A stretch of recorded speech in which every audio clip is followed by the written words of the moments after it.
অনেকেই দেখি এখন প্রচুর পরিমাণে স্মোক করে এবং স্মোকের অল্টারনেটিভ হিসেবে স্মোকটা ছেড়ে দেওয়ার জন্য দেখা যায় যে ভেপ ইউজ করছে, আবার অনেকে সীসা খেয়ে অভ্যস্ত।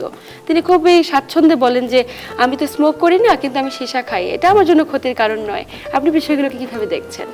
অবশ্যই যে কোনো ধরনের স্মোকই ক্ষতি করে। ক্ষতি সেই মুখ থেকে শুরু করে একদম একদম পায়ু পথ পর্যন্ত, অ্যানাস পর্যন্ত সব জায়গায় সে ক্ষতি করতে পারে। আর মুখের মধ্যে যেটা করছে আপনি, মানে আমাদের এই যে হ্যালিটোসিস বা মুখের দুর্গন্ধ, এটা যারা স্মোক করে তাদের তো অবশ্যই এই সিগারেটের কারণেই মুখ থেকে গন্ধ হচ্ছে। পাশাপাশি এদের যারা স্মোক করে সেটা সীসা খেলে তো আরও ক্ষতি করে। সীসা কিন্তু লিভারের জন্য, নার্ভের জন্য এটা খুবই ক্ষতিকারক। আচ্ছা, এখন আমাদের তরুণ প্রজন্ম কিন্তু ওদিকে ঝুঁকে পড়ছে এবং তারা যে কি ক্ষতি তাদের করছে, তাদের ব্রেইনের ক্ষতি হচ্ছে, নার্ভের ক্ষতি হচ্ছে, তারা কিন্তু এটাকে গুরুত্ব দিচ্ছে না। তো আমি বলবো যে স্মোকিংকে যে মানে বদ্ধ করার জন্য আমি আরেক নেশাতে চলে গেলাম, যেটা ভেইপ বলেন অথবা ওই সীসা স্মোক যেটা করতেছে, এগুলো কোনোটাই ভালো না। আমরা যদি সুস্থ থাকতে চাই আমাদেরকে অবশ্যই এগুলো থেকে বের হয়ে আসতে হবে।